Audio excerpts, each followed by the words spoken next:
All right, now we're rolling. Podcast for the Sabres 3-2 loss to the Florida Panthers.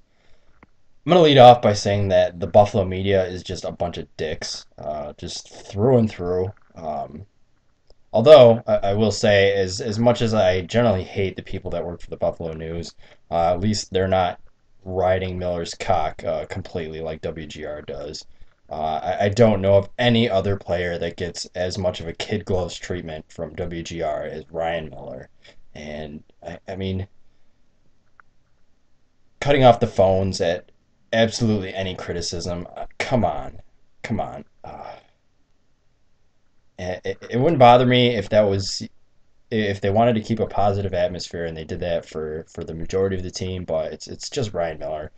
People, it's open season on anybody else you want to criticize, Vanek, Stafford, Roy, whatever. But nope, can't criticize Ryan Miller. Jesus fucking Christ. And I mean, eh, the Buffalo media giving Pominville third star today instead of Vanek. Like, what the fuck did Pominville do that Vanek didn't do? Vanek had more ice time. Vanek really had the goal that got the Sabres going. Vanek didn't blow chunks on faceoffs. Let's see here. What else do I have? Vanek was a +1. Pominville was even. I mean, come the hell on. Anyways, moving on from that, not a good game. Not a good game at all. And I guess I'll go right into the next topic of discussion, the officiating. And a lot of people want to blame the refs for this one, and I think that's a lot more fair than it usually is. But I will say that refs are people too. They have good games and they have bad games, and usually the bad games aren't as much of an impact as a lot of fans think. It happens. But on the Gurry penalty, I think if you're an official and you are calling an unsportsmanlike conduct penalty with 5 minutes to go in the game for what I really thought was a pretty low level of indignity and resistance on Gervie's part. If you're doing that, you're calling that penalty, you are officiating with your heart and not your head.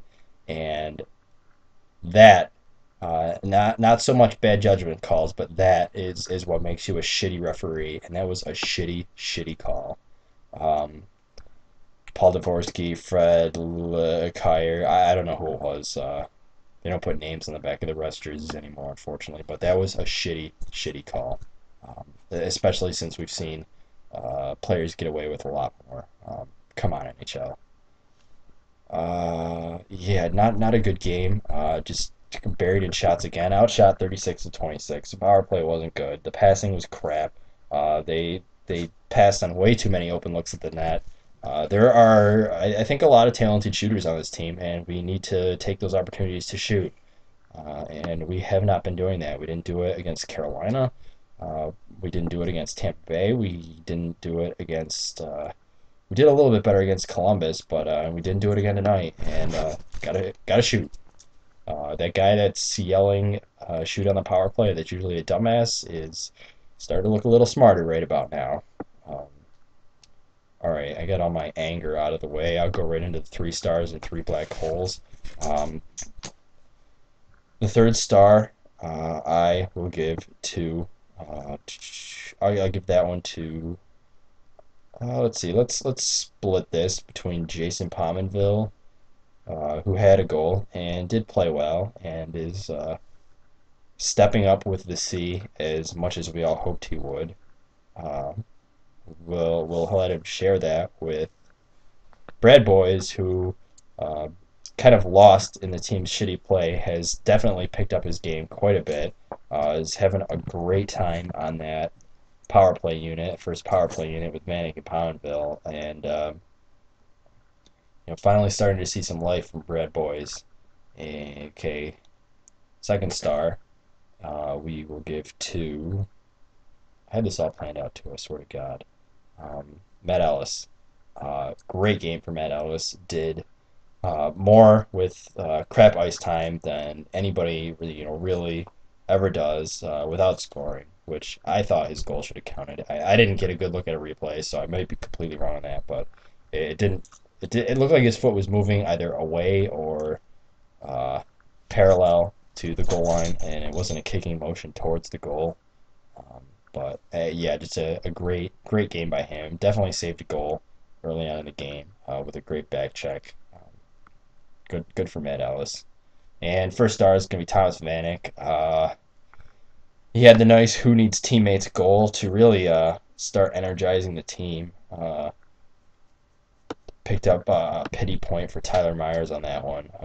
More on him in a minute. Vanek and Pominville. If any of the Sabres is an A1, it's Vanek, and Pominville every bit captain material.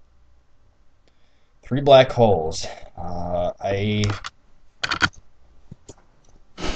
am going to give the third black hole to. There's a lot of players that could get these. There are a lot of players. I'll give the third black hole to Nathan Gerbe. I don't agree with the unsportsmanlike penalty. I didn't have a good look at the tripping penalty. I don't think he really did a whole lot to deserve the unsportsmanlike penalty, but at the same time, um, you don't want to give the ref a reason, and he at least did that.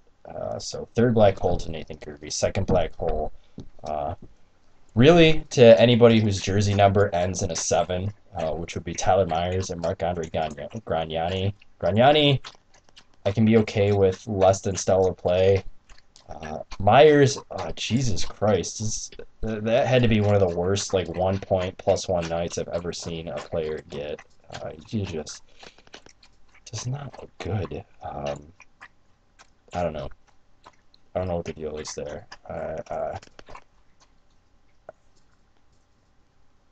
I think maybe we take a little bit more of a traditional D-man development curve with him now, try and get him off the top pairing so he can build confidence playing against some shittier players. I don't know. First black hole, I'll split that one between Ryan Miller and Christian Ehrhoff. I don't think Ehrhoff has been as bad as a lot of people think. He's minus $1 billion right now. He's also playing 25 minutes a game, 24, 25 minutes a game, playing against the other team's top line. And as bad as he looks, part of that is from people keying on him, and that's opening up space for Vanek and Pominville and making them look good at Ehrhoff's expense there. So I will give him that first black hole. See you guys next Wednesday for the Philly game.